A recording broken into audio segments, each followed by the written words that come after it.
नमस्कार, नमस्कार, नमस्कार। अ, आप लोग यहाँ आए इस इवेंट के लिए बहुत-बहुत धन्यवाद। ये इवेंट करना क्यों ज़रूरी था? ये सबसे बड़ा सवाल है। अ, इस देश में एक नैरेटिव चलता है जब-जब केरला स्टोरी 1 आई थी, तब केरला स्टोरी 2 आई है तब, कि ये फ़िल्म झूठी होती है। देश में कहीं कोई ऐसा कोई मामला ही नहीं है, लव जिहाद एक्ज़िस्ट नहीं करता। और इस नैरेटिव को चलाने के लिए बहुत सारी ताकतें एक साथ आ जाती हैं। हर तरीके की ताकत आती है इस फिल्म को झूठा साबित करने के लिए। हमें कोई सच कहे, सच्चा कहे, झूठा कहे, उससे हमें कोई फर्क नहीं पड़ता। पर जो विक्टिम्स हैं, जिन्होंने इस सिचुएशन को भुगता है, जिनकी जिंदगियां बर्बाद हुई या जिनके फैमिली मेंबर्स की जिंदगियां बर्बाद हुई है, उनकी तकलीफों में और बहुत इजाफा होता है जब इस नैरेटिव को झूठा कहा जाता है। केरला स्टोरी 1 के वक्त भी यही हुआ था और उस वक्त हम केरला से 26 विक्टिम्स को ले आए थे। बंबई में हमने वो इवेंट किया था और मुझे ताज्जुब हुआ कि 26 लड़कियों की कहानी सुनने के बाद भी वो जो इकोसिस्टम है जो इस फिल्म को झूठा कहता है, वो बिल्कुल नहीं बदले। हमें एक ताज्जुब ये होता है कि हम जब ऐसी फिल्म बनाते हैं, ऐसा विषय रखते हैं, तो इसमें दो पक्ष होते हैं। एक विक्टिम का पक्ष होता है और एक उन क्रिमिनल्स का पक्ष होता है जो ये काम कर रहे हैं। और ऐसी कहानियां सुनने के बाद भी एक लॉबी जो है वो उन क्रिमिनल्स के साथ खड़ी नजर आती है। बहुत दुख होता है, क्योंकि सवाल एक फिल्म का नहीं है, सवाल हमारे समाज का है, हमारे देश का है, हमारे देश की बेटियों का है, हमारे फैमिलीज का है। फिर जब ये शुरू हुआ केरला स्टोरी 2, जब ट्रेलर आया, फिर वो लोग सब एक्टिव हो गए। हमारे अगेंस्ट एक टारगेटेड मुहिम चली। हमें कोई फर्क नहीं पड़ता, ट्रस्ट मी, मुझे बिल्कुल भी फर्क नहीं पड़ता। इसीलिए मैं लोगों के ट्रोल्स का जवाब भी नहीं देता। मैं सोशल मीडिया पे भी नहीं हूं, तो मुझे पर्सनली कोई फर्क नहीं पड़ता। लेकिन मुझे दुख इस बात का है कि अभी भी अगर हम इन विक्टिम्स के साथ संवेदना के साथ नहीं जुड़ सकते, तो कहाँ है हमारी आत्मा? क्या हम इतने इनसेंसिटिव हो चुके हैं कि हमें इन लड़कियों का पेन नहीं दिखता? तो हमें लगा कि ये फिर एक ऐसा बहुत जरूरी जंक्शन है जहां पे हमें लोगों तक इन लड़कियों की कहानी पहुंचानी चाहिए। और ट्रस्ट भी, इन लड़कियों के लिए ये बहुत मुश्किल है। इनमें से कई लड़कियां ऐसी हैं जिनकी जिंदगियां खतरे में है। कई लड़कियां ऐसी होंगी जो अपना मुंह नहीं दिखाएंगी, थक के बात करेंगी। लेकिन ये सारी विक्टिम्स हैं और इनकी कहानी सुनने के बाद भी अगर लोगों का दिल नहीं मूव करता, तो मुझे लगता है कि कहीं ना कहीं बहुत बड़ा प्रॉब्लम है इस देश के साथ। हमें थोड़ा सा सेंसिटिव होना पड़ेगा। तो मैं वेट करूंगा उनके आने का, बस 2 मिनट में हम उन्हें बुला रहे हैं। पर मेरी बात को मैं यहीं ख़त्म करूंगा। और ये फिल्म एक फिल्म नहीं है, ये एक लड़ाई है। इस पूरे रैकेट को एक्सपोज करके हमारी लड़कियों को और हमारे फैमिलीज को सेफ्टी फील करवाने की। और इसमें हमने व्यक्तिगत तौर पे बहुत कुछ हमें सुनना पड़ता है, जिससे हमें कोई फर्क नहीं पड़ता। जिसको जो लगता है बोले।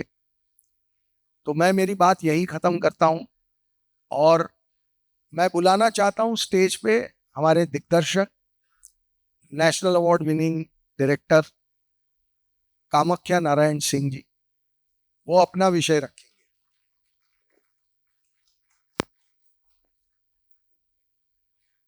आज ये मंच हमारा नहीं है, जो बहनें यहाँ आई हैं उनका है। बस एक बात है कि मीडिया में कुछ दिनों से ये चल रहा है कि केरला स्टोरी 2 प्रोपेगेंडा है। आपके सामने हम कुछ लोगों को प्रस्तुत कर रहे हैं जो विक्टिम्स हैं स्कैम की, इस कॉन्स्पिरेसी की।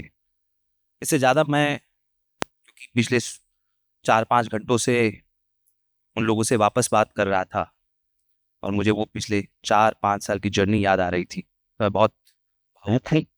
मैं चाहूँगा कि आप लोग उनसे मिलें।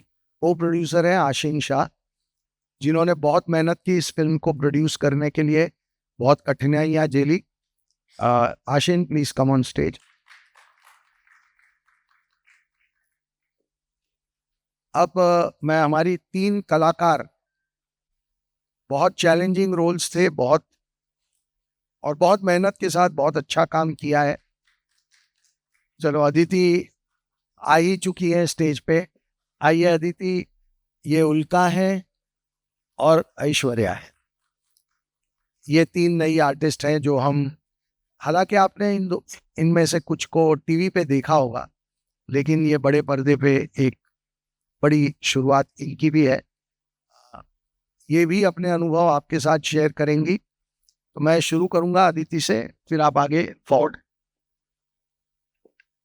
नमस्ते, मेरा नाम अदिति भाटिया है।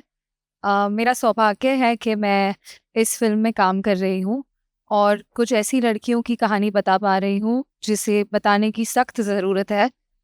तो हाँ, मैं चाहती हूँ कि आप सब ये मूवी देखिए। इस फिल्म से अगर कुछ लड़कियों की लाइफ बच सकती है, किसी को साहस मिल सकता है कुछ बातें रखने का, तो हमारे फिल्म का यही उद्देश्य है। Thank you very much. आप सभी को प्रणाम, नमस्ते। मैं उल्का गुप्ता, मैं भी इस फिल्म की एक प्रोटैगनिस्ट हूँ and thank you so much, आप सभी यहाँ पर आए हैं। Very lucky to be a part of this film. मुझे ऐसा लगता है सभी बड़े मुद्दों को साइड में रखते हुए आज ऐसा मोमेंट है जहाँ हमें सिर्फ सुनना है, समझना है। इस कहानी की जो सभी पीड़िताएं हैं उन्हें एक्नॉलेज करना है, क्योंकि सभी सोशल प्रॉब्लम्स के साथ ये भी एक सोशल प्रॉब्लम है जिसके बारे में अक्सर बात नहीं हुई है। एंड उन्हें समझना चाहिए हमें, और अब नहीं तो कब। And thank you so much Vipul sir for bringing a story like this. जैसा कि अदिति ने कहा, काफ़ी लड़कियां बच पाएंगी और किसी के दर्द को सुनना भी बहुत ज़रूरी है। और आज काश ये मंच वो कर सके, आप सब तक, पूरे देश भर तक ये प्रॉब्लम सामने आ सके और हम और ज़्यादा लड़कियों को सशक्त कर सके, अवेयर कर सके। And I am really grateful. Thank you. Hello, नमस्ते, मेरा नाम ऐश्वर्या ओझा है। थैंक यू सो मच, पहली बार तो आप यहाँ आए हैं। जो कहानी हम फिल्म में दिखा रहे हैं, आज उन्हीं लड़कियों के थ्रू हम उनकी आवाज़ सुनेंगे। तो आज मुझे लगता है कि कहने से ज़्यादा हम सुनने आए हैं, और फिल्म के बारे में तो हम बात करते ही रहते हैं, सबने काफ़ी चीज़ें कही हैं। तो मैं सिर्फ यही आशा करती हूँ कि आप उनकी कहानियाँ सुने और फिर इस फिल्म को जज करें। तो हमने सोचा कि हमें कोशिश करनी चाहिए कि भारत भर से या ज़्यादा से ज़्यादा भारत के प्रांतों से इन विक्टिम्स को बुलाया जाए। तो आज यहाँ पे बंगाल, बिहार, भीलवाड़ा, गंगापुर, राजकोट, उदयपुर, जम्मू, महाराष्ट्र, भोपाल, झारखंड, फरीदाबाद, मीरठ, दिल्ली, नोएडा, गुड़गांव, इंदौर, इतनी जगहों से विक्टिम्स यहाँ पे आए, अपने फैमिलीज के साथ आए होंगे। और बहुत सारे हमारे पास रिक्वेस्ट आए थे, बहुत सारी लड़कियां हिस्सा लेना चाहती थी, पर समय की कमी थी, हम उनका ट्रांसपोर्ट और सब ऑर्गेनाइज नहीं कर पा रहे थे। नहीं तो शायद आज हम आपको 30 के 30 स्टेट में से लड़कियां यहाँ पे होती आपके सामने। तो ये मैंने स्टेट और जगहों के नाम इसलिए लिए ताकि ये डिबेट खत्म हो जाए, हम ये झूठ फैलाना बंद कर दें या इस झूठ में मानना बंद कर दें कि ये सिर्फ एक लोकल किसी एक छोटे से मोहल्ले की समस्या होगी, कोई इक्का दुक्का केस होगा। ये बहुत बड़े पैमाने पे भारत भर में चल रहा है। अब मैं उन विक्टिम्स और उनके परिवारों को यहाँ बुलाना चाहूँगा। मुझे लगता है हमें यहाँ आज नहीं बैठना चाहिए, ये कुर्सियाँ हटा देनी चाहिए। आशिन प्लीज़ हेल्प, ये कुर्सियाँ यहाँ से हटा दीजिए और प्लीज़ सारे विक्टिम्स को और उनके फैमिली मेंबर्स को यहाँ ले आए प्लीज़। आई दारा जी प्लीज़।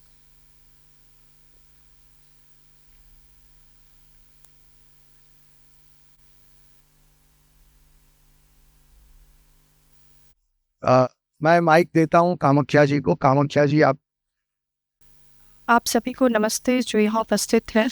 और कामाख्या सर, बहुत बहुत धन्यवाद, आपने हम सबको ये मंच दिया कि हम अपने जीवन में जो आपबीती हुई है वो आज इतने सालों के बाद फिर से एक बार सबके सामने बोल सके।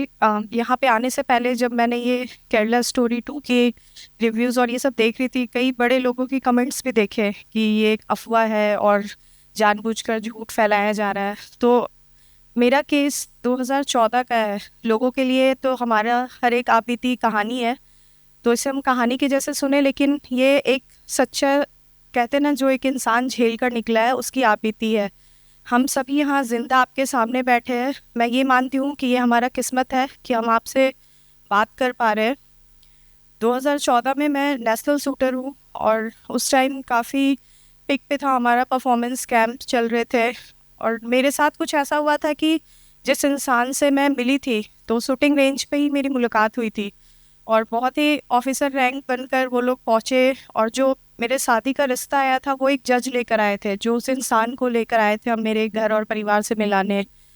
तो मेरी मदर की डेथ कुछ समय पहले हुई थी, तो काफ़ी इमोशनल मेरा मतलब ऐसा चल रहा था कि मैं खुद को संभाल नहीं पा रही थी। पापा जी की तबीयत ख़राब थी, तो उन लोगों को ये चीज़ें बहुत अच्छे से पता है कि कौन सा इंसान किस टाइम पे, मतलब क्योंकि वो आपको एक ट्रैप करते हैं, तो उन्होंने वो मोमेंट कैच किया कि मैं बहुत इमोशनली वीक हूँ। और जो जज थे उन्होंने मुझे पापा जी के सामने ही कहा कि जो लड़का है उनकी सिर्फ माँ है, वो आपको बेटी बनकर पालेंगी। और मेरा ये था कि मैं शूटिंग करना चाहती थी, अपनी पढ़ाई आगे करनी चाहती थी, क्योंकि मैं तब 12th पास थी सिर्फ। सब कुछ होने के बाद घर वालों ने, जैसा सबने मुझसे पूछा कि आपने इंक्वायरी नहीं किया, तो मेरा केस जहाँ तक मैं समझती हूँ, मेरे पापा और मेरे भैया थे, हमारे फैमिली वाले ने सब इंक्वायरी किया, हर जगह वो सही पाए गए थे। उनकी अपनी एक आइडेंटिटी थी जो हिंदू आइडेंटिटी होती है, उनकी ऑफिस, उनका वर्क प्लेस, सब कुछ था। उनके फ्रेंड डीएसपी रैंक के लोग थे, उनके गार्जियन जज थे। तो ये अगर कहना है कि हमारी सिर्फ चूक है कि हम उनको पहचान नहीं पाए, तो मुझे लगता है कहीं ना कहीं ये गलत होगा, क्योंकि हम एक आम इंसान है। आज मैं आपके सामने खड़ी हूँ तो आप मुझे जानते हो कि मैं तारा शाहदेव हूँ, लेकिन एक ऐसे इंसान भी है जो मुझे वहाँ जाकर पता चला कि डबल आइडेंटिटी से लोग जीते हैं, जो उसका आइडेंटिटी मुझे शादी के बाद पता चला, जब विद इन कुछ महीनों के अंदर मेरा सगाई हुआ और रेडिसन ब्लू से मेरा विवाह हुआ था, हिंदू रीति रिवाज से, जैसे हमारे में होता है, बहुत धूमधाम से हुआ था, सब कुछ सही चल रहा था। लेकिन शादी जिस दिन हुआ, और लोकल थे, मैं रांची की रहने वाली हूँ, तो वहाँ पे ही उसका मतलब घर था, जो ससुराल तथाकथित कह सकते हैं उसे अब। तो मुझे वहाँ ले जाया गया, और शादी से पहले हम सगाई के लिए उनके घर पे ही गए थे, क्योंकि उसकी मदर की सर्जरी हुई थी। तो वहाँ पे सारे जो हम हिंदू रीति रिवाज जानते हैं, हमारे घर में आप एंटर करोगे तो एक व्यू होता है हमारा, जैसे हम माता देवी देवताओं की पिक्चर्स, ओम स्वास्तिक की, ये चीज़ें मतलब हम जो कॉमनली लगाते हैं, तो वो सारा व्यू था उसके घर पे। और 7 जुलाई को 2014 को मेरा शादी हुआ था। उसी रात मैं गई, तो फिर उन लोगों ने मुझे कहा कि आप सो जाओ और हम लोग सुबह बात करते हैं।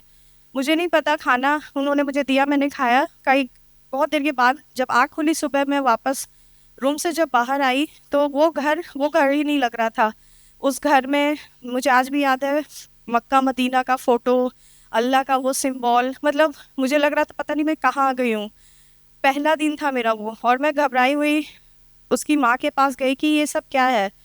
तो उसने बड़े ज़ोर से मुझे धक्का मार के बोला कि यही मेरा सच है और तुमको अब यही रहना है। मुझे आज भी वो पल याद कर ना ऐसा लगता है, आप सोच सकते हो कि कल रात मेरी शादी हुई और आज वो इंसान बोलता है कि मैं वो नहीं हूँ। तो फिर मैंने अपने फादर को, अपने भाई को कॉल करने की कोशिश की, पता नहीं, मतलब समझा पाना भी मुश्किल था कि हो क्या रहा था। मैंने जज को भी फ़ोन किया जिसने वो रिश्ता कराया था, वो आया। मेरे फादर ब्रदर को उसने मना किया कि आपकी शादी तुरंत हुई है, पापा भैया घबरा जाएंगे, मैं आ रहा हूँ, आप मुझसे बात कीजिए। तो उसने ये कहा कि ये जनाब से मिले, ये है रकीबुल हसन। मतलब जिस इंसान से मेरी शादी हुई थी वो था रंजीत सिंह, लेकिन उस आदमी ने, वही जज जो मेरा रिश्ता लेके आया था, उसने कहा ये है रकीबुल हसन, आप इनसे मिलिए। और अगर आप चाहते हैं कि आपकी लाइफ में सब सही चले तो हम जो बोल रहे हैं आप बस चुपचाप से करते रहो, हम आपके पापा भैया को कुछ नहीं करेंगे। तो मेरे साथ ऐसा था कि मतलब मुझे समझ नहीं आ रहा था, मतलब मैं नहीं जानती थी उससे पहले कि ये क्या होता है लव जिहाद वर्ड। मुझे आज भी याद है इस चीज़ों का। उसने मुझे बोला, जज ने, कि अभी निकाह कराने आएंगे, काजी होते हैं उनके, और आपको हम 3 बार कबूल है पूछेंगे, आपको ये बोलना होगा। तो मैंने फ़ोन अपना ढूंढा कि मुझे अपने पापा से बात करनी है, मुझे यहाँ नहीं रहना है।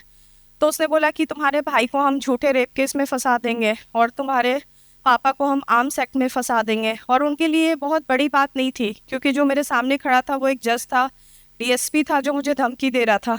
और हम एक नॉर्मल फैमिली के लोग थे जो ये सब से बहुत दूर थे, मतलब एक नॉर्मल ज़िंदगी थी हमारी। तो मैंने, मतलब ऐसा था कि मैं भाग भी नहीं सकती थी, क्योंकि मैं भाग के जाती कहाँ अपने पापा और भैया के पास, जिनको वो पहले ही फंसाने की बात कर रहे थे। तो मैंने उनसे पूछा, आप चाहते क्या हो और क्यों कर रहे हो मेरे साथ?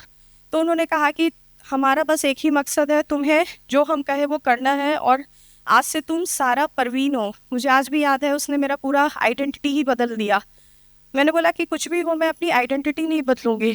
तो उन्होंने कहा कि ठीक है, आप पहले हमारी एक बात मानो, आप 3 बार कबूल है बोलो। लोग आए उसी के घर में, जैसे हमने मूवीज़ में देखा था ये सब चीज़ें जो निकाह कराते हैं। वो जज आया, काजी आए, उसके कुछ लोग आए, एडवोकेट जनरल थे, मतलब कोई भी एक ऐसा आम आदमी वहाँ आसपास नहीं दिख रहा था जिसको हम कह सके कि हाँ आप मेरी मदद करो। जिस बूढ़ी बुजुर्ग जो माँ के नाम पे थी, वो मुझे धमकियाँ पे धमकियाँ दिए जा रही थी, और उसने कहा बस तुम आज कह लो, उसके बाद सब ठीक हो जाएगा। मैंने कहा 3 बार, उन्होंने कहा कबूल है कर दो, फिर मैं तुम्हारा पति हूँ, तुम्हारे हिसाब से तो मैं ही तुम्हारा पति, फिर मैं तुम्हें अपनी पत्नी मानूंगा। मैंने बोला ठीक है, आप 3 बार कबूल है करो। फिर उसने मुझे बोला आप साइन करो, आज से आप सारा परवीन हो। वहाँ से ये लड़ाई शुरू हुआ। मैंने उस जगह पे बोला, आपने ये कहा कि आप 3 बार कबूल है बोल दो, मुझे उससे कोई नहीं पता फ़र्क, क्योंकि मेरी शादी हुई है कल आपसे दुनिया के सामने। लेकिन उस आदमी ने वहाँ से, वो उनका शुरुआत था, जो मुझे लग रहा था कि शायद इसके बाद सब ठीक होगा, वहाँ पे मैंने मना कर दिया उनके वो निकाह वाले सर्टिफिकेट में सारा परवीन के नाम से साइन करने से। और वहाँ उन्होंने मुझे धमकी दिया कि हम तुम्हें कुछ समय देते हैं, अगर तुम चाहती हो तुम्हारे पापा ज़िंदा रहे, तुम सही सलामत रहो, वरना कहाँ बेच दी जाओगी। कान में आज भी वो आवाज़ सुनाई देता है, तुम पहली नहीं हो, तुम आखिरी भी नहीं हो, तुमसे पहले बहुत सी गई और बहुत सी और भी हैं जो इस रास्ते पे चल रही है। तब मुझे लग रहा था पता नहीं मैं कहाँ से कहाँ पहुँच गई हूँ। मतलब पेपर आता था न्यूज़ का, मुझे याद है उस टाइम इंटरनेशनल चैम्पियनशिप चल रहा था, लोग मेडल्स ले रहे थे और मैं वहाँ फंसी हुई थी। पापा जी का फ़ोन आया, अगले दिन वो मिलना चाहते थे, तो उन्होंने कहा कि नई शादी है, आप समय दो, वो लोग घूमने गए। ये चीज़ सिलसिला चलता रहा, मतलब कुछ दिन तक, जब तक उन्होंने बोला, मैंने बोला मुझे समय चाहिए, क्योंकि मैं खुद को समझाना चाहती थी कि मैं कैसे निकलूं। मुझे ऐसा था कि मैं नहीं चाहती थी कि मेरे पापा और भैया को मेरी वजह से कुछ हो जाए, या वो समाज जो हमें एक बार विदा करके भेज देता है, क्या वो ये सच जान के हमें एक्सेप्ट कर पाएगा। क्योंकि मैं जहाँ से आती हूँ, मैं एक राजपूत फैमिली से हूँ, तो मान सम्मान हमारे लिए बहुत इम्पोर्टेंट था। हमेशा से माँ ने बताया था सम्मान बहुत इम्पोर्टेंट है। तो उस इंसान ने एक झटके से थप्पड़ मारा कि तुम्हें जीना है तो तुम्हें वही करना होगा। मेरे लिए उसके बाद का टॉर्चर कोई मायने नहीं रखता था, क्योंकि मेरे लिए वो थप्पड़ बहुत था, क्योंकि वो वहाँ पे टूट गया था सब कुछ। तो मैंने उसी दिन डिसाइड किया कि चाहे ये जो भी इंसान है, मैं इसको छोड़ूंगी नहीं, और मैं ये सच को तो सामने लाऊंगी। मुझे सच में नहीं पता था कि मैं किस चीज़ की शिकार हुई हूँ। मैंने उस दिन से ये ठान लिया कि मैं किसी भी कीमत पे इस जज को, इस डीएसपी को, ये चाहे जितने पावरफुल हो, मेरे पास कुछ नहीं था, मैं एक 12वीं पास लड़की थी, ना ही मैं बहुत पैसे वाली थी कि मेरे पास पावर पोजीशन था, लेकिन एक बात था कि जो वो कर रहे थे वो गलत था और मुझे उस सच को लाना था। 40 दिन मैं उस दरिंदे के पास रही हूँ, हर दिन ये सोच कर कि कैसे मुझे ये मौका मिले और मैं वहाँ से बाहर निकल पाऊँ जिंदा। उसने मारा, कुत्ते से कटवाया, कई बार गलत काम करने की कोशिश किया भी। लोगों के पास उस मुस्लिम जज के घर ले जाया गया कि तुम्हें बीफ खाना है, ज़बरदस्ती हर एक चीज़ कर, जितना एक लड़की को आप तोड़ सकते हो उसने तोड़ा। मेरे पापा भैया आए, उनको कहा गया कि हम बाहर घूमने गए हैं, मेरा फ़ोन इन लोगों ने छीन लिया। जब भी बात कराते थे स्पीकर ऑन करके, मुझे ये था कि मुझे मेरे पापा भैया भी सही सलामत चाहिए था और मुझे मेरा सम्मान वापस चाहिए। तो फिर उसका एक शेड्यूल था। ये ना एक नॉर्मल इंसिडेंट नहीं है जो हम सोचते हैं कि कोई एक वर्ग के लोग आ रहे हैं आपके जीवन को ख़राब कर रहे हैं। ये एक आतंकवादी लोग हैं। मैंने उसको घर पे देखा था, सैटेलाइट फ़ोन जो हम आम आदमी नहीं देखते हैं, जो हमने मूवीज़ में देखा था। वो रात में वो फ़ोन्स निकालता था, कई फ़ोन कई सिम्स चेंज कर करके अलग अलग देश के उसके पैसे आते थे कैश। जब बेल बजता था पैसे का बैग भरा हुआ आता था। ये एक आम लोग नहीं है जो हम सोचते हैं कि नहीं, कोई एक लड़की थी जो प्यार के चक्कर में फंस गई और किसी मुसलमान के घर चली गई या शादी कर लिया। ये हमारे लिए सोच से बहुत परे है। बहुत ही सिस्टमेटिक वे में मेरे सामने कई लड़कियां उसके घर पे आई थी और वो बच्चियां वैसी थी जो 12th के बाद एक अच्छे कॉलेज में एडमिशन कराना चाहती थी, जिनको ये झांसा देते थे कि हम आपका एडमिशन करा देंगे। मतलब हर वो कमज़ोरी जो आपका है वो उन्होंने नस दबा रखा है उस चीज़ों का, और वो जानते हैं कि आप किस चीज़ों के लिए कमज़ोर हो और आप किस चीज़ों से उनके काबू में रह सकते हो। मेरे कमज़ोरी मेरे पापा और भैया थे। ये सब चीज़ों को देखकर बस मुझे इतना था कि मुझे उसके घर से ज़िंदा निकलना है। और प्रॉब्लम ये था कि वो इंसान जब भी फ़्लाइट पे चढ़ता था, एक तो उसके पुलिस के बॉडीगार्ड थे जो फ्लैट के नीचे खड़े थे, जो मैं भाग नहीं सकती थी। मैं भाग के कहाँ जाती? पुलिस स्टेशन, जहाँ DSP वाले रैंक के लोग खुद उसके घर शाम पे आते हैं। कोर्ट्स के पेपर, हाई कोर्ट के वो जज, ऐसा लगता था मैंने कोर्ट मेरे केस से पहले सिर्फ देखा था मूवीज़ में। वहाँ देखा कि कोर्ट में कैसे पेपर्स आते हैं, ये जजमेंट बोलता था एडवोकेट जनरल, वो साइन करता था जज। मतलब उन लोगों ने पूरे सिस्टम का एक तमाशा बना दिया। फिर डर लगता था ये सोच के कि भी मैं कहाँ जा रही हूँ लड़ने, मुझे जाना है पुलिस के पास, मुझे केस लड़ना होगा कोर्ट में। ये सब तो इसके घर में है ना, और कहते हैं बिस्तर में बिकते हैं ये लोग उसके। और फिर भी मुझे नहीं पता था मेरा अंत क्या होगा, लेकिन मैं वहाँ नहीं मरना चाहती थी। मैंने डिसाइड किया कि बस किसी भी कीमत पे मुझे बाहर निकल जाना है। एक काम वाली थी जिसने मुझे वो हिम्मत दिया है, आज भी मैं उसकी थैंकफुल हूँ, जिसने मुझे इतना हिम्मत दिया कि दीदी अब भाग जाओ, कहीं भी भाग जाओ। तो उसी लड़की ने, उसी काम वाली ने ही मैंने उसको नंबर दिया था कि जब मैं कहूँगी तो मेरे पापा भैया को बोलना पुलिस लेकर आएंगे घर पे, क्योंकि मुझे पता था ये मुझे ऐसे तो कभी जाने नहीं देंगे। उस काम वाली ने ही मेरी मदद की। और एक दिन समय आया, क्योंकि उसके फ़्लाइट का टाइम जैसे हमें पता है, क्योंकि रांची की थी मैं, हमारा बहुत 2014 का टाइम है, बहुत ज़्यादा फ़्लाइट नहीं चलते थे दिल्ली और कोलकाता की रात की फ़्लाइट। तो शायद उस दिन भगवान मेरे साथ थे। उस दिन रिंग हुआ बेल, तो मुझे उसने मार कर बहुत ही बुरे कंडीशन में किया था। तो मुझे काम वाली उठाकर बाथरूम लाती ले जाती थी, क्योंकि मैं चलने के लायक भी नहीं थी उस टाइम। तो बेल बजा तो काम वाली क्योंकि मेरे साथ थी, तो उस आदमी ने खुद गेट खोला। तो उस जो भी वो इंसान था उसने कहा कि सर आज रात की आपकी फ़्लाइट कंफर्म है दिल्ली की। तो मुझे इतना पता था दिल्ली की फ़्लाइट मतलब लगभग 8 बजे की थी। मुझे लगा भगवान ने मुझे बस आज का समय दिया है, मुझे आज ही निकलना है, वरना मैं कभी ज़िंदा नहीं बच पाऊँ, क्योंकि मेरा हालत हर दिन बदतर होता जा रहा था। मैंने उसी समय काम वाली को, उसने ही पेन ला के भी दिया, उसके रूम से नंबर दिया कि मेरे भाई को बोलना 8 बजे वो आ जाए पुलिस लेके। अगर लेट हुआ तो भी ये मुझे मार देंगे, पहले होगा तो उसकी माँ उसे बता देगी और सारे लोग मुझे कैप्चर कर लेंगे और नहीं आने देंगे, ज़िंदा नहीं निकलने देंगे वो लोग। ऐसे ही हुआ। लेकिन पुलिस को भी मेरे पापा ने कंप्लेन शायद दिया, नाम सुनकर ही उन्होंने पहले तो हाँ ही नहीं भरा, बट फिर भी महिला पुलिस के साथ पापा ने भी, अब मेरे हैं कुछ नाना जी थे तो उन्होंने हेल्प किया। किसी भी तरीके से करते करते इन्होंने लेट कर दिया। 8:45 बजे तक शायद वो लोग पहुँचे, 8:45 या 9:15 का समय था। मैं जैसे पहुँचे तो उसकी माँ का मुझे आज भी वर्ड याद है, लड़की भागने में कामयाब हो गई है, इसको रोको। उसने फट से जज को फ़ोन लगाया, पुलिस तो सामने खड़ी थी। मुझे आज भी याद है, SI था वो भी एक मुस्लिम ही था जो जेंट्स था, और एक मैम थी। तो उसने कहा कि इस लड़की को आज रात भर यहाँ रोक लो और इसके बाद हम देख लेंगे। और जज का फ़ोन था, क्योंकि वो ऊंचा सुनती थी तो उस फ़ोन का स्पीकर ऑन रहता था, तो सारी बातें सुनाई दे रही थी कि इस लड़की के पति के पास इसको छोड़ना है, इसे नहीं ले जा सकते हो तुम। और वो पुलिस जो मुझे रेस्क्यू करने आया था वो जी साहब कर रहा था, और मैं चौथे तल्ले पे थी उस जगह पे। मुझे समझ नहीं आया, कहते ना इंसान पागल हो जाता है। मेरे पापा भैया थे, मैंने कहा आप मुझे छूना नहीं, दूर रहना, वरना ये लोग आपको फंसा देंगे। वो लोग तो सोच रहे थे मैं पागल ही हो चुकी हूँ, क्योंकि मुझे पता था ना वो क्या कर सकते हैं। तो मैंने लास्टली 1 घंटे चला ये सब कुछ। डीएसपी आ गया, जज पहुँच गए, एडवोकेट जनरल आ गया, वो सारा उनका जो एक ग्रुप था वो पहुँच गया। उन्होंने कहा ये लड़की यहाँ से नहीं जाएगी। और वो पुलिस, वो जो हमारे रक्षक थे, वो मुझे छोड़ के जा रहे थे। लास्ट में मैंने सोचा वो तो मुझे मार ही देंगे आज वैसे भी। मैंने बोला मैम मैं यहाँ से कूद जाऊँगी, क्योंकि ये मुझे ज़िंदा नहीं छोड़ेंगे, इनको पता चल चुका है।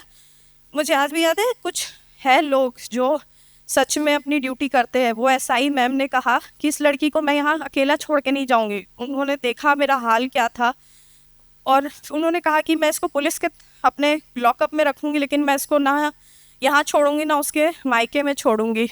वो एक पल था जहाँ मैं उस अंधेरे से बाहर निकली थी। मुझे नहीं पता था मेरा अगला दिन क्या होने वाला है। सब ने पावर लगा लिया कि तुम रोक लो। फिर एसआई ने साथ दिया मेरा, मैं वहाँ से बाहर निकली, मुझे पुलिस अपने साथ ले गई। कंडीशन इतनी ख़राब थी कि वो लॉकअप तो कहाँ ही ले जाती, मुझे सदर अस्पताल ले जाया गया, वहाँ रेफ़र किया गया, रिम्स में मेरा इलाज शुरू हुआ। और वहाँ पे अगले दिन सुबह ही इनके लोग पहुँच गए। इतना डर था मुझे कि ये मेरा नाम जानकर शायद मुझे जहर डालकर ना मार दे, क्योंकि वो कर सकते हैं, वो सब कुछ कर सकते हैं। तो मैंने, जो सर ने मेरा एडमिशन लिया था, मैंने बोला सर मेरा स्पेलिंग गलत कर दो, मुझे कहीं भी रखो, मुझे वार्ड में मत रखना वुमेन, क्योंकि वो मुझे मार देंगे। सर ने, मुझे याद है, ट्रॉमा सेंटर मैन के उसमें मेरा एडमिट हुआ था। मुझे अकेली मैं लड़की थी और बाकी लोग ट्रॉमा सेंटर वाले जेंट्स थे सारे। वो लोग आए, वैसे ही सबने ढूंढना शुरू किया। मेरी किस्मत शायद यहाँ थी कि मैं एक शूटर थी, तो हमेशा से जब मेडल हम लेते थे मीडिया वाले हमें जानते थे। तो प्रभात खबर वो न्यूज़ था जो मुझे याद है आज भी, कि नेशनल शूटर के साथ हुआ प्रताड़ना। वो न्यूज़ अचानक से फैल गया सुबह, और मेरे घर वाले, मेरे पापा ने पूछा था बेटा तुम चाहती क्या हो, लड़ना चाहती हो इन लोगों से? मैंने बोला हाँ, बस साथ चाहिए आप लोग का। और ये बात बहुत ज़रूरी है ना कि आप लोग जितने यहाँ हो, ये लड़ाई ना किसी अकेले लड़की की नहीं है, उसका परिवार उसके साथ जब तक खड़ा नहीं होगा, जब तक समाज खड़ा नहीं होगा, कुछ नहीं कर सकती है कोई। मुझे याद है मेरे पापा अब नहीं रहे, लेकिन मुझे याद है उस दिन उन्होंने कहा था मेरा मान सम्मान तुम हो, और तुम हो तभी सब है, और मैं तुम्हारे साथ खड़ा हूँ। सॉरी। वहाँ से मेरी लड़ाई शुरू हुई। मुझे नहीं पता था कि अब क्या होने वाला है, क्योंकि मैं बस निकल गई थी, किससे लड़ना है, कैसे लड़ेंगे। 2014 सितंबर में जब एफआईआर हुआ, उन लोगों ने मेरे केस को एक घरेलू प्रताड़ना का केस बना दिया कि पति ने पत्नी को थप्पड़ मारा। ये मेरा केस था ही नहीं। मैंने इसके लिए सीएम से मिलकर बात किया कि मुझे पुलिस पे यकीन नहीं है, क्योंकि मैंने पुलिस को ही, और हुआ भी ये, डीआईजी आए थे मेरे घर में मेरे पापा को धमकी देने कि अपनी बेटी को लेके कहीं चले जाओ और चाहते हो जिंदा रहे। तो पापा का वर्ड मुझे याद है, अगर मरना था तो तुम वहीं पे थी, वो ये लड़ने आई है तो हम लड़ेंगे। फिर वहाँ से हमने बहुत फाइट किया। मैं थैंकफुल हूँ हर उस संगठन, हर समाज के हर एक लोग के, मेरे परिवार का, जो लोग मेरे साथ नींव बन के खड़े रहे। हम लोगों ने 1 साल लगा था मेरे केस को सीबीआई का केस टेक ओवर करने में, जब सीबीआई मेरे केस को टेक ओवर कर आगे बढ़ी थी, क्योंकि मेरे पास सारा प्रूफ था, लेकिन कोई मानने को तैयार नहीं था। उस दरिंदे को पकड़ने के लिए रेस्क्यू टीम जो पुलिस की होती है, जो शायद अरेस्ट हो जाना चाहिए था, उसको उन्होंने 4 दिन का समय दिया कि वो सारा प्रूफ अपने घर से निकाल दे। हर एक चीज़ मीडिया के सामने था, और थैंक यू, हमेशा से मैं रहूँगी मेरे केस में। मीडिया नहीं होती तो शायद मैं जिंदा ही नहीं होती। मीडिया ने अपनी तरफ से हर एक न्यूज़ लाकर इतना प्रेशर बनाया उस दरिंदे को। यही, जबकि मैं रांची में थी, वो रांची में था, वो यहाँ दिल्ली हरियाणा के किसी बॉर्डर पे अरेस्ट किया गया था। मतलब इस लेवल पे जज की गाड़ी से वो भागा था, जो आज भी ऑन रिकॉर्ड है। तो कहानी ना, ये सिर्फ मैं बस इतना ही कहने आई हूँ कि ये एक लड़की या किसी एक परिवार की स्टोरी नहीं है। ये हर एक दिन, हर एक समय के साथ, अभी जब मैं पीछे खड़ी थी तो लोगों को मैंने देखा, सब अपनी कहानियाँ बता रहे हैं। हम जिसको कहानी कहते हैं वो हमारा लाइफ है, और वो जानते हैं कि हिंदू लड़कियाँ कमज़ोर यहाँ होती है कि हम जब समाज के पास जाते हैं तो उन्होंने कहते हैं तो तुम्हारी गलती है, तुमने ही गलत किया, तुम्हें ही पैसे वाला लड़का चाहिए था, तुम्हें कुछ मतलब हम ही है, उसको पता था और उसने ये कहा था कि जाओ तुम कहाँ जाओगी, मुंह नहीं दिखा पाओगी। मैंने देखा है लोग मुंह कवर करके आते हैं, मुझे उसने बुरखा के लिए बहुत टॉर्चर किया था। तो मैंने उस दिन कसम खाया था ये मेरे पहचान की लड़ाई है और मैं मुंह छिपा के तो कभी नहीं लड़ूंगी, और मैंने कभी भी अपने आप को कवर करके नहीं लड़ा, क्योंकि मरना तो वैसे भी है, किसी दिन भी मरेंगे, लेकिन ऐसे घुट के तो नहीं मर सकते। और फिर उसके बाद कंटिन्यू 9 साल लगे, सीबीआई ने केस लिया, सीबीआई के बाद मेरा 162 जो नॉर्मली केस में एक बार होता है, मेरे केस में 2 बार रजिस्टर किया गया। मुझे जो आप कहते हो ना स्टेटमेंट रिकॉर्ड होता है एक विक्टिम का, कोर्ट में मुझे याद है 8 महीने मेरा पर डे बेसिस पे, सिर्फ ऑफ डेज हॉलीडेज छोड़कर, मुझे 9 बजे से लेके 1-1:30 बजे तक का कंटिन्यू मेरा चलता था क्वेश्चन। मतलब किस लेवल के लोगों ने नहीं चाहा कि हम टूट जाए या मेरा बयान बदल जाए या वो इंसिडेंट मैं भूल जाऊँ। हर एक पल हर एक चीज़ आंखों के सामने था। तो जज ने स्टेटमेंट में भी लिखा 9 साल लगे हैं मुझे इस लड़ाई को लड़ने में। 2023 में मेरा जजमेंट आया, 23 नहीं 24 में, जिसमें जज ने ये माना और उसे उस दरिंदे को उम्र कैद का सज़ा मिला है, और वो जज उसे 15 साल का सज़ा मिला, और वो बूढ़ी जो माँ कहती है उसे 10 साल का सज़ा मिला है। तो बस लड़ाई यहीं पे नहीं, आज भी वो बेल के लिए अप्लाई कर रहे हैं, हम लड़ रही, लड़ाई बस शुरू है। अफसोस बस इतना है कि हमने इतना साबित किया कि ये हो रहा है, फिर भी ये चीज़ें हो रही है। मैं बहुत थैंकफुल हूँ सर की कि आप लोग जैसे लोग हैं जो ये चीज़ों को सामने ला रहे हैं, क्योंकि उनको पता था ना कि हम कभी इसको समझेंगे ही नहीं, ये हमारे लिए इस दुनिया के लिए सिर्फ एक कहानी है। तो आप लोगों के सामने हम इसलिए आए हैं क्योंकि आप समझो हम जिंदा हैं और ये सच है। और ये कुछ लोग हैं, कहते हैं ना हमारे समाज में 2 तरीके के लोग हैं, एक वो स्तर के लोग हैं जो इसे छुपाने पे लगे हैं, क्योंकि मेरे ट्विटर में मैंने एक बुक देखा था कि लव जिहाद एक फिक्सन करके एक बुक आया था, बहुत बड़े कोई हैं शशि थरूर जी, उन्होंने कमेंट दिया था। तो बहुत अफसोस की बात है कि वो जैसे लोग, और वो रवि क्या नाम है, कोई मीडिया का ही है, वो भी यही सेम बात कहा उसने कि ये सब एक झूठी कहानी है। तो मीडिया के भी कई लोग हैं जो 2 पार्ट में बट चुके हैं। मतलब आप लोगों को मैं, हमसे ज़्यादा आप लोग जानते हो कि किस तरीके से लोग की चीज़ों को गलत और गलत को सही करने पे लगे हैं। तो ये लड़ाई शुरू तो की है और अंतिम सांस तक मैं सर से यही कहा कि मेरा सौभाग्य है कि आपने मुझे याद किया कि मैं आप लोगों के सामने आ सकूं। आप लोग बस इतना है कि इन चीज़ों को एक पॉजिटिव व्यू में ले, ये एक सच है, ये कोई छलावा नहीं है। और वो लोग बहुत स्ट्रांगली इस चीज़ को लेकर बैठे हैं कि जब तक हम ये सब साबित करेंगे, वो लोग कितनी लड़कियां आज भी अभी भी इस पल भी कोई लड़की उसकी शिकार हो रही होगी। तो बस मैं आप सबका धन्यवाद करूंगी जो आप यहाँ आए, आप लोगों ने सच सुना।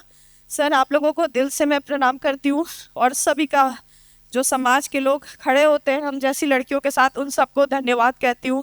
मीडिया का हमेशा से बहुत बड़ा आभार रहा है और हमेशा ज़िंदगी भर कृतज्ञ रहूँगी। धन्यवाद।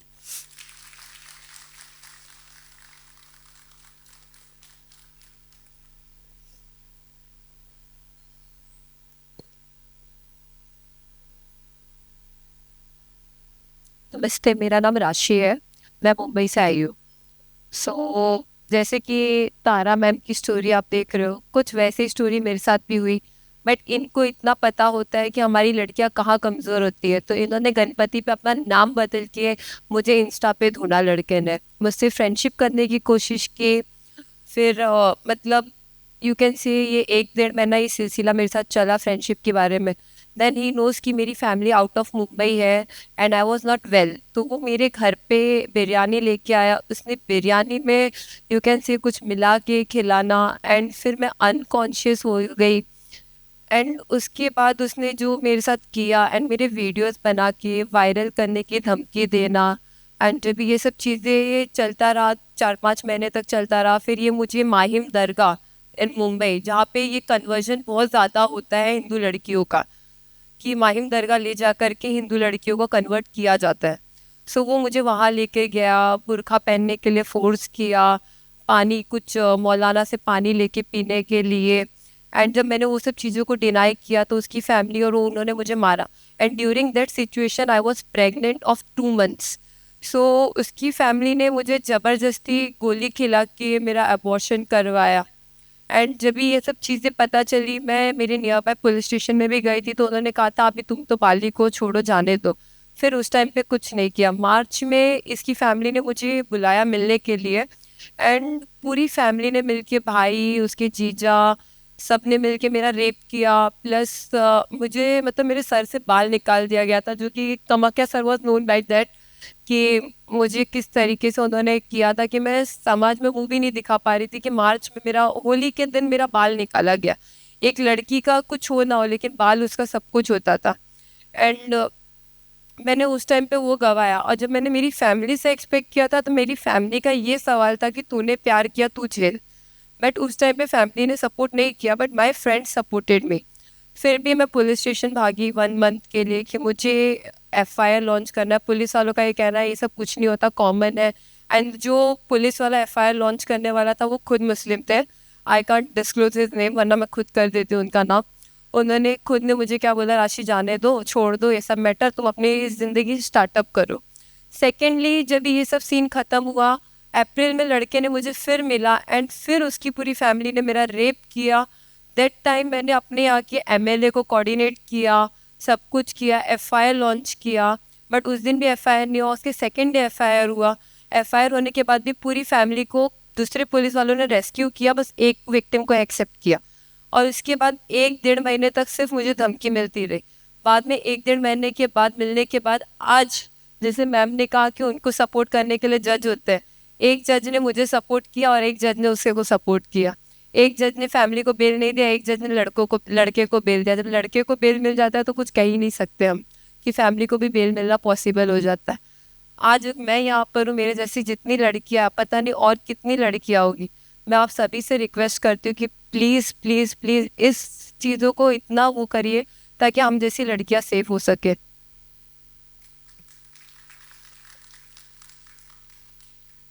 सॉरी।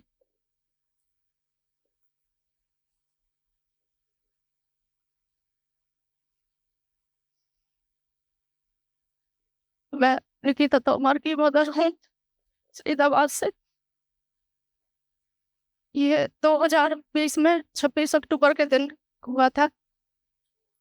तो मेरे बेटे, मुझे ऐसा लगता है कि सुंदरता और पढ़ाई के कारण और एक तरफा प्यार के कारण गई। मेरे बेटी स्कूल भी टॉप कर रही थी और कॉलेज भी टॉप कर रही थी, तो सामाजिक कामों में भी जाती थी, जनता से भी रूबरू थी, अपने समाज से भी। मैं भी उसके साथ जाती थी जहाँ उसे बुलाते थे। तो शायद उसकी नज़र उस पर कहीं पड़ी और ज़बरदस्ती शादी का दबाव डालने लगा। उसको किडनैप भी किया गया और सीधा फैमिली के पास ले गया और उसकी फैमिली ने भी उसे शादी का दबाव डाला और धर्म बदल कर, हम एक राजपूत हैं और वो मोहम्मदन था, तो मेरे बेटे ने मना कर दिया। उसके घर पे एडवोकेट भी बैठे हुए थे, शादी करने के लिए भी बैठे थे सब, लेकिन वो नहीं मानी। तब तक कि हमें किसी जरिए पता चला और हम पीछे से पहुंचे और हमारी बेटी हमारे साथ आ गई। हमने एफआईआर करी, लेकिन उनका कुछ नहीं हुआ 2-4 महीने तक, क्योंकि उनके राजनीति में भी 50 साल से राजनीति में बैठे हैं, दादा नाना सब, आज भी चाचा भाई हैं और कांग्रेस के नेता रहे हैं। और जो कांग्रेस के हैं दिग्गज, उनके साथ सब उनका उठना बैठना है, तो उनका कुछ नहीं हुआ। हमने बेटी का फ्यूचर देखकर आपने समझौता कर लिया कि बेटी का फ्यूचर खराब हो जाएगा, इसलिए फिर हमने दोबारा से बेटी को पढ़ाई शुरू कर दी। सब कुछ सही चला। 2 साल बाद फिर उसने बेटे को किडनैप करने की कोशिश की। कॉलेज के बाहर लास्ट बीकॉम का पेपर देकर निकली थी, तो बेटी 2 थे, नई गाड़ी में बैठी, गन लेकर घूमा, आगे आगे में मेरे बेटे के पीछे पीछे वो था कि मेरे बेटे ने हार नहीं मानी और लड़ाई लड़ते हुए खुद को शहीद कर दिया। मैं तो उसे शहीद ही कहूँगी अपने धर्म के लिए, और उसने अपना बलिदान दे दिया, लेकिन उनसे समझौता नहीं किया, उनके साथ नहीं गई। पहले भी ठुकरा कर सब कुछ आ गई, खूब परिवार ने दबाव डाला, खूब लालच दिया, रानी बना के रखेंगे बेटा, शादी करने धर्म बदल कर। लेकिन मेरी बेटी ने सब कुछ ठुकराया और अपनी पढ़ाई भी जारी रखी, बीकॉम क्लियर किए, टॉप करके गई है लास्ट में भी। और उसने उनके साथ कोई समझौता नहीं किया, ना ही वो उसकी पिस्टल से डरी। आगे आगे वो और पीछे वो लगाता फिरा। गाड़ी में 2 थे, दोनों ने खूब बैठाने की कोशिश की, नहीं बैठ पाई वो, उनसे तो उन्होंने उसे मार दिया कॉलेज के बाहर। आपने में सुना होगा, 2020 की बात है, 26 अक्टूबर। और मेरी बेटी लड़ते हुए गई अपने धर्म के लिए, और हम समाज में इस वजह से जी भी रहे। शायद हम आज यहीं नहीं खड़े होते अगर बेटी उनके साथ जाती तो। बस तसल्ली है तो थोड़ी सी यहाँ है कि वो इज्जत से गई है, लेकिन दुख तो है और सारी जिंदगी रहेगा। उसकी कमी कभी पूरी नहीं हो सकती। उसके बगैर ना कोई खुशी है, अच्छा खुशी मिलती है लेकिन उसके बगैर नहीं है। लेकिन बस इसीलिए जी रहे कि बेटी लड़ते हुए गई, और हम भी आज भी लड़ाई लड़ रहे हैं। डिस्ट्रिक्ट कोर्ट से उन्हें उम्र कैद की सजा मिली, दोनों को हमने हाई कोर्ट में कर रखा है, और हम आखिरी सांस तक लड़ाई लड़ेंगे, क्योंकि बेटी भी लड़ाई लड़ते हुए गई है अपने हिंदू धर्म के लिए, अपने सनातन धर्म के लिए। हम भी ये लड़ाई लड़ते रहेंगे जब तक जिएंगे। और आप सबका बहुत बहुत धन्यवाद, सबको बहुत नमस्कार। आप सबने हमें यहाँ बुलाने के लायक समझा, और मैं अपनी गलतियों के लिए क्षमा चाहती हूँ आप सबसे। नमस्कार, जय श्री राम। मैं महाराष्ट्र मुंबई से हूँ। मेरा नाम गौरी शेलार है। अभी लॉ स्टूडेंट हूँ। मेरे साथ भी सेम लव जिहादी हुआ है। 4 साल पहले मैंने FIR लॉन्च किया है इसके लिए। 2019 जब भी मेरा एज 16 इयर्स था, उस वक्त मेरे साथ लव जिहाद स्टार्ट किया था। मतलब जो प्रोसेस वो लोग करते हैं लड़कियों को फंसाने की, वो 16 रनिंग था तभी स्टार्ट किया था। सेम स्टोरी है। मेरे को किसी ने मारा नहीं है, पीटा नहीं है, सिर्फ गाली गलौज या ड्रग्स देना, वशीकरण, यही सब है।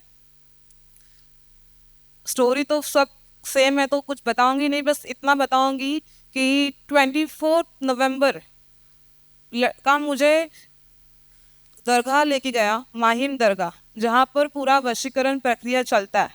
माहिम दरगाह मतलब जो आप समझ रहे हो वो वाला नहीं, उसके पीछे उनका खुद का जिधर सब काला कांडी चलता है वो माहिम दरगाह पीछे वाला। उधर मुझे एक गिलास पानी पिलाया जो बहुत टेस्ट में कड़वा रहता है। वो पानी पिला के मुझे ड्रग्स दिए। फिर मैंने सुसाइड भी अटेम्प्ट किया, क्योंकि मुझे शादी करनी नहीं थी उससे, क्यों मुझे अपना करियर करना था। उसके बाद मुझे शादी करनी थी। 2025 को मैंने प्रॉमिस किया था कि तभी शादी करेंगे, लेकिन फिर भी मुझे ज़बरदस्ती ड्रग्स देके वशीकरण करके 7 दिसंबर को मेरे से बांद्रा कोर्ट में विदाउट परमिशन, मुझे कुछ मालूम नहीं है, कन्वर्ट करके मेरा मेरे साथ निकाह किया। नोटरी में जाके मेरा नाम बदल के गौरी से पलक कर दिया और फिर पुलिस स्टेशन लेके गए। लेकिन मेरे माँ बाप का प्यार और मेरा उनके ऊपर जो प्यार है, उसके वजह से पुलिस स्टेशन से मैं सिर्फ 4 दिन की मोहलत लेके घर पे गई थी। उसी समय कुछ सोशल वर्कर्स, मेरे मम्मी पापा, उन्होंने मुझे बहुत सपोर्ट किया। वहाँ से मुझे वो बाहर लेके गए। मेरा काउंसलिंग, मेरे ट्रीटमेंट जो वशीकरण में मैं थी, वो ट्रीटमेंट मेरा स्टार्ट हुआ। उसके 1 मंथ बाद मैंने महाराष्ट्र में नहीं थी तभी मैं, क्योंकि वशीकरण का जो प्रक्रिया है वो उसी एरिया में चलता है। जब आप उस एरिया से बाहर जाते हो तो वशीकरण टूट जाता है पूरी तरह से। फिर वो लड़की को बाहर आने में बहुत मदद होती है, इसीलिए उन्होंने मुझे बहुत दूर रखा उस लड़के से। और उसके बाद जब भी मैं पूरी स्टेबल हो गई तभी मैं FIR लॉन्च करने के लिए मुंबई आई। FIR लॉन्च किया भी मैंने, लेकिन एक बात जो है बहुत कड़वी है लेकिन सच है कि पोस्को जब भी किसी लड़की का FIR लॉन्च करते हैं पोस्को के लिए, तो एक लेडीज़ PSI उसका स्टेटमेंट लेती है।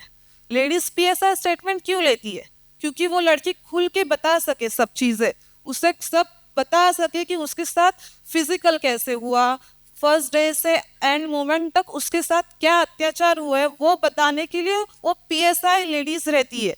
नहीं तो बहुत सारे PSI जो FIR लॉन्च कर सकते मेरा, लेकिन वो जो PSI थी उसका नाम नहीं मैं बता सकती हूँ अभी। उसके ऊपर मैंने एलिगेशंस किए, उससे मैंने अपना केस हटवा लिया था, लेकिन उसने मुझे इतना कैरेक्टरलेस, इतना गंदा बात जो लड़के ने भी मुझे आज तक नहीं बोला था, वो सब बात वो मेरे को बोल रही थी ताकि मैं FIR लॉन्च ना कर सकूं। क्यों? उसको पैसे मिले थे उसके, इसीलिए। अभी इसके लिए मैं ज़्यादा कुछ नहीं बोलूँगी। मेरा सिर्फ 3 ही लोगों से विनती है कि एक माता पिता, समाज और प्रशासन। माता पिता, आज मेरे केस को 4 साल हो गए पूरे, लेकिन मेरे मम्मी पापा ने मेरा शादी नहीं कराया। क्यों? मुझे करियर करना है, इसलिए मेरा करियर चालू, मैं आउट ऑफ मुंबई जाके अपना करियर कर रही हूँ। साथ में मुझे एक शब्द से आज कुछ बोला नहीं है कि हमारा इज्जत गवाया, कुछ नहीं। क्यों? अपनी लड़की का गलती है नहीं है ऐसा नहीं है, लेकिन लव जिहाद भी है। तो लव जिहाद क्या है ये स्टोरी बताता है। केरला स्टोरी 2, केरला स्टोरी 1, ये सब बता रहा है कि लव जिहाद क्या है। तो माता पिता को मेरी विनती है कि अपने बच्चों को, बच्चियों को गलत ना समझे, क्योंकि ताली एक हाथ से नहीं बज रही है, सामने वाले से भी कुछ तो गलतियां हुई है। तो इसीलिए अपनी बच्चियों को गलत ना समझे, उनको सपोर्ट करे।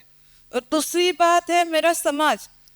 अभी जब भी मेरे सोहेल, उस लड़के का नाम है सोहेल एक्यूज्ड का, उसके बाजू में जो हिंदू लोग थे आज मेरे घर पे आ रहे हैं, अच्छे से बात कर रहे हैं, मेरी माँ बाप को बता रहे हैं कि हाँ उसकी माँ मुसलमान होके नींबू उसके काट के उसके ऊपर हल्दी कुमकुम, जो काला जादू होता है, ब्लैक मैजिक, वो सब करती थी। वो मुस्लिम, उसके पास हल्दी कुमकुम का क्या जरूरत है, अंडा फोड़ के रखने का क्या जरूरत, वो सब अभी बता रहे। जब भी मेरे माँ बाप खुद सब लड़ चुके हैं, हाँ अभी बताया। तो समाज का काम है कि खड़े होके अपने हिंदू भाई बहनों को सपोर्ट करना। वो समाज नहीं करता है, क्योंकि जब भी अपने घर पे वो बात आती है तभी हमको पता चलता है कि वो किस हद से गुजर रहे, किस दर्द से गुजर रहे। तो वो समाज के लिए और प्रशासन के लिए यही है बस कि ये सब जो हो रहा है, ये सब लड़कियां हैं, सबकी अलग अलग कहानी, किसी की एक नहीं है। किसी के साथ ब्लैक मैजिक, किसी के साथ रेप, किसी के साथ मारपीट, किसी के साथ कुछ और, बहुत बहुत सारी अलग अलग कहानियां हैं। तो कहानियों को ऊपर मत जाइए, बस जो हो रहा है वो सच है। इसीलिए ये सब आए कि हाँ ये जो केरला स्टोरी है वो सच में रियलिटी है, कोई स्टोरी नहीं है। आज सुबह मैं आ रही थी तभी एक पहले से ही लिखा होता है बेटी पढ़ा बचाओ बेटी पढ़ाओ। ये मालूम है क्यों है? पहले जो लड़कियों को मार डालते थे, क्यों? लड़का चाहिए, लड़की नहीं चाहिए, उसके लिए वो थॉट है बेटी बचाओ बेटी पढ़ाओ। लेकिन बेटी बचाओ बेटी पढ़ाओ ये नहीं होना चाहिए। बेटी को पढ़ाओ, एजुकेशन जरूरी नहीं है अभी। तो अभी बेटी को ये जरूरी है कि धर्म क्या है, सनातन धर्म क्या है, ये जरूरी है। उसके बाद वो बेटी बचेगी। क्योंकि एजुकेशन सिर्फ लड़कियों को ये दिखाता है कम पढ़ो, करियर बनाओ और पैसा कमाओ। तो पैसा किसी भी हद से कमाओ, किसी भी तरीके से कमाओ, नहीं। धर्म क्या है, हम किस धर्म के हैं? हमारा धर्म सनातन है, वो मजहब है, वो राक्षस है, हम भगवान के वंशज है। तो हमको क्या करना चाहिए? जब भी माँ बाप, समाज, हम धर्म पढ़ाएंगे बच्चियों को, छोटे छोटे रहते तभी से, तो बेटी बड़ी होके उसको मजहब और धर्म का भेद समझेगा, तभी वो बेटी उधर जाएगी नहीं। उसको समझेगा कि मेरा धर्म सर्वश्रेष्ठ है, वो मजहब है। प्रॉब्लम्स को हम रोक नहीं सकते, लेकिन प्रॉब्लम्स का सल्यूशन हमारे पास होता है, वो सल्यूशन हम उसका इस्तेमाल कर सकते। तो बस वो सोच को हमको बदलना चाहिए कि बेटी को बचाओ बेटी को पढ़ाओ। नहीं, बेटी खुद बचेगी जब हमको बचपन से सब बताएंगे तो। धन्यवाद।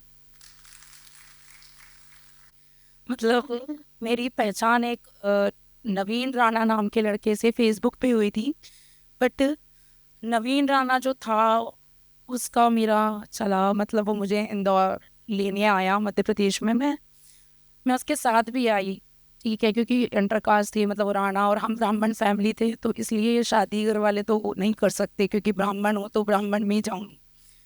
नवीन राणा मुझे लेने आया, हम दिल्ली आए। दिल्ली में उसका एक फ्रेंड मिला, उसका नाम शाहनवाज था।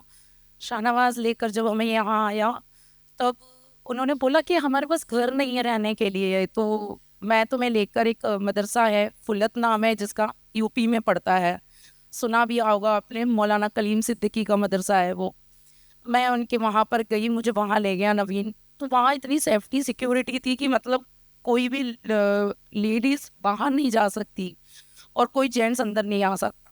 तो ऐसा गेट पे, और गेट के बाहर भी मौलाना के जो होते हैं जो लोग, वो खड़े रहते थे। ठीक है, मैं वहाँ पर गई। वहाँ पर मेरी जैसी और भी लड़कियाँ थी, मैंने देखा वहाँ। तो उन्होंने बोला कि नहीं, ये सपोर्ट करते हैं बस हम लोगों को। वहाँ पर जब मैं गई तो उन्होंने धीरे धीरे पूछा मुझसे कि तुम क्या नॉनवेज खाती हो, ऐसा। मैंने बोला नहीं, नॉनवेज वगैरह हम नहीं खाते, क्योंकि मैं एक ब्राह्मण फैमिली से हूँ, ऐसा। ठीक है, मैंने बोला अच्छा नवीन कहाँ है, आप नवीन को बुला दीजिए, वो कब जाएगा। तो बोले नहीं, अभी नवीन नहीं आ रहा है, नवीन कहीं गया हुआ है। मैं ठीक है। वहाँ से फिर मुझे मेरठ मदरसे ले जाया गया। मेरठ मदरसे में जब वहाँ रखा तो उन्होंने बोला आपको यहाँ कुछ दिन रहना पड़ेगा। मैंने बोला नहीं, पहले आप मुझे नवीन को बुलाओ। तो बोले नहीं, नवीन वहीं आ रहा है, आप वहीं चलो। जब हम मेरठ मदरसे में गए तो वहाँ पर नवीन आया। नवीन ने कहा देखो सुनो, अब अपने घर से तुम दूर हो गई हो। फ़ोन तो था भी नहीं मेरे पास में कि मैं फ़ोन से घर से या किसी से कांटेक्ट कर सकूं। जो फ़ोन था मेरे पास में वो वही ले गया था। फिर उसके बाद में उसने कहा देखो, मैं तुमसे बहुत प्यार करता हूँ, ऐसा है कि तुम्हें ना इस्लाम की स्टडी यहाँ रहकर सीखनी होगी। मैंने कहा मैं इस्लाम को कैसे सीखूँ, मेरे को समझ नहीं आता है ये सब। तो बोले कि नहीं, हमें निकाह करना होगा ना, इसके लिए इस्लाम को तुम्हें पढ़ना होगा और इस्लाम सीखना होगा। वहाँ इतना टॉर्चर था कि वो 5 मिनट के लिए बस मिला और बस ये बोलकर चला गया। अब वहाँ जो मदरसे में लेडीज़ होती थी, जो हमारी जो हम सबको सिखाती थी वहाँ पर, उन्होंने कहा अब आपको इस्लाम में कलमा पढ़ना है। उन्होंने कलमा सिखाया। उसके बाद में सुबह 4 बजे हमको उठा दिया करते थे नमाज़ पढ़ने के लिए, जिसे तहज्जुद बोलते हैं। वहाँ से शुरू होती थी पूरे दिन भर की।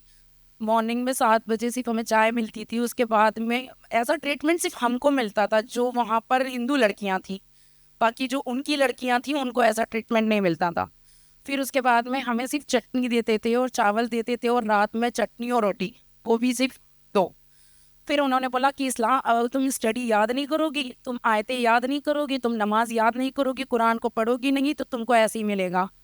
वहाँ हम लोग रहते, मैं कहूँ मुझे मेरे घर जाना है, प्लीज़ मुझे मेरे घर भेज दो। उन लोगों ने घर नहीं भेजा। फिर नवीन गायब ही हो गया बिल्कुल, ना वो आया मिलने। फिर वहाँ से मुझे फुल्लत ले जाया गया। फुल्लत गांव जब गए हम वहाँ पर, तो वहाँ पर कोई मौलाना मिले।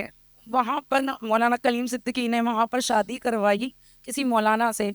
उस मौलाना ने मुझे मुजफ्फरनगर रखा। मुजफ्फरनगर जाने के बाद वो घर से बाहर जब जाता ना तो ताला लगा कर जाता, क्योंकि वो लोग कहते थे अभी, मतलब वो फ़ोन पे जब बात करता था ना, कहता ट्रस्ट मत करना इस पे, क्योंकि ये पढ़ी लिखी लड़की है, इसने MBA कर रखा है, ये बहुत ब्रॉड माइंडेड है, इसलिए इस पर ट्रस्ट मत करना, ये भाग सकती है। तो वहाँ पर मुझे वो रखता। फिर उसके बाद में लॉक खोल के वो आता, लॉक खोल के नमाज़ पढ़ने जाता। तो वो इस तरह से मुझे रखा उसने। फिर कुछ दिन बाद में उसने मुझे ना तलाक दे दिया।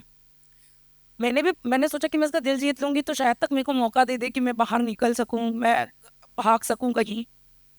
बट नहीं, उसने ट्रस्ट नहीं करा। फिर उसने कुछ दिन बाद तलाक दे दिया। तलाक से मुझे वापस फुल्लत मदरसे में लाया गया और फुल्लत मदरसे में मैं रही। मदरसे में रहने के बाद मैं, उन लोगों ने बोला कि मैं शादी करनी होगी, देखो तुम अपने घर तो अब जा नहीं सकती हो, घर जा भी नहीं पाओगी, क्योंकि तुम्हारे घर वाले अब तुम्हें एक्सेप्ट नहीं करेंगे, क्योंकि मुझे बुर्खा पहनाना, पर्दे में रखना, मेरा एक नाखून भी नहीं दिखता था, क्योंकि हाथ में ग्लव्स, पैरों में ग्लव्स, हर जगह सॉक्स वगैरह, मतलब इस तरह से मुझे वो लोग रखते थे एकदम नकाब करके। फिर उसके बाद में उन्होंने मेरा दूसरी जगह पे निकाह करवाया। वहाँ पर निकाह हुआ। फिर उसने मुझे कुछ टाइम तक रखा, क्योंकि 2013 से अब मैं इस चीज़ से निकली हूँ, अभी तक मेरा केस भी चल रहा है। और उन्होंने मेरा फिर हलाला करवाया। हलाला के नाम पे वो अपने जीजा से करवाता, फिर उसके जीजा तलाक देते, फिर वो मेरे साथ रहता। फिर उसके बाद में जमीयत उलमा हिंद की एंट्री होती है इस मैटर में कि मेरी 2019 में एक से निकाह होता है। वो हाफिज़ कुरान था, उसने मुझसे झूठ बोल के शादी करी, ये बताकर वहाँ पर कि उसकी वाइफ की डेथ हो गई, इसलिए वो वहाँ पर शादी कर रहा है, मतलब मैं इन लोगों के बीच में रही, मेरे को कोई ऐसा नहीं था कि मैं निकल सकूं, बाहर जा सकूं।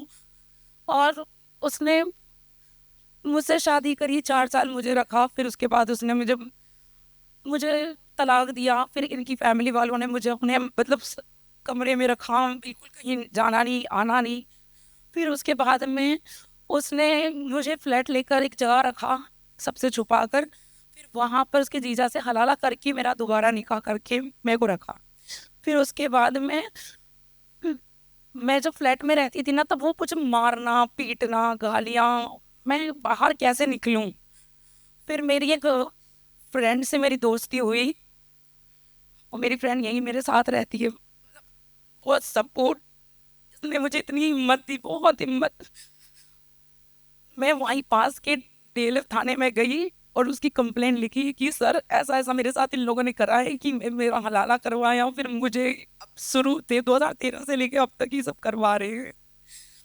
उस SHO ने एक पति पत्नी की लड़ाई की FIR लिख ली और उसे समझाया कि तुम जाके कोर्ट में तलाक ले लो और इसको जो भी है सेटलमेंट करके मामले को रफा दफा कर दो। मुझे जब मैं वहाँ गई SHO के पास, पता पड़ा कि क्या है, उन्होंने लिखवाई है एप्लीकेशन, तो उन्होंने FIR यही मतलब ये हस्बैंड वाइफ वाला ही लिखा, क्योंकि वो हर बार जाता और पैसे दे देता, क्योंकि वो मदरसा चलाता है, बहुत बड़ा स्कूल भी है उसका, तो अच्छी अर्निंग है उसके पास में, तो वो पैसे दे दिया करता और वो छूट जाया करता। अब मेरा केस कोर्ट में है, मेरी फ्रेंड, उसके हस्बैंड और हमारे सर है विनीत सर और चंद्रपाल सर जी, ये मेरी हेल्प कर रहे हैं इस केस को लड़ने में।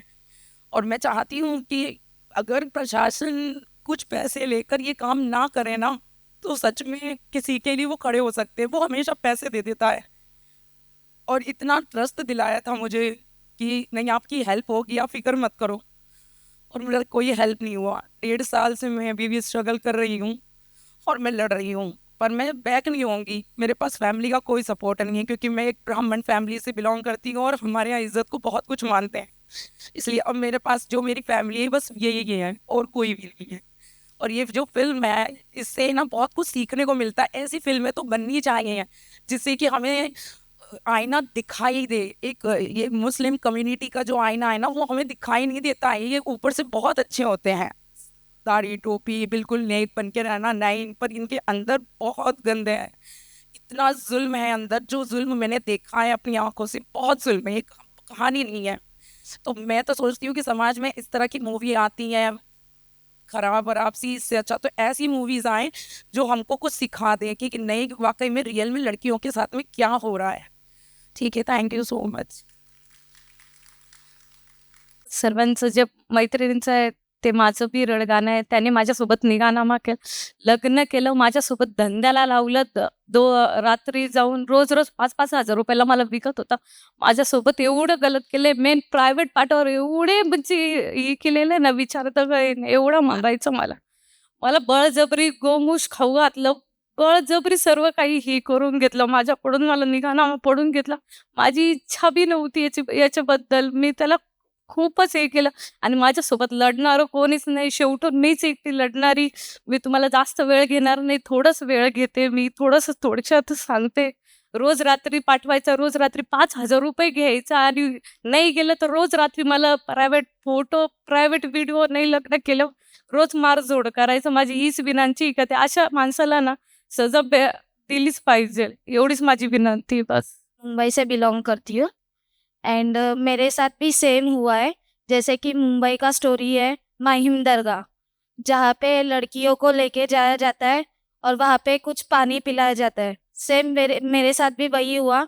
मुझे पानी पिलाया गया वहाँ पे एंड उसके बाद मुझे अनकॉन्शियस करके फिर घर पे लेके गए.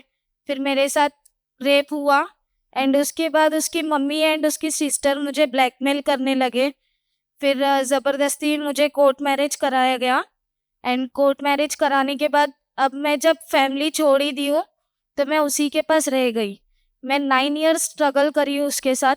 मेरे 2 बच्चे छोटे, मुझे ज़बरदस्ती गोमांस खिलाया जाता था, मुझे मारते थे. मैं जैसे जॉब पे जाती थी तो ऐसे होता है कि उन लोगों में बुर्का पहन के छोटे कपड़े पहनते, बहुत कुछ करते, एक नहीं 4-4 लड़के लेके घूमते, बट वो दिखता नहीं है।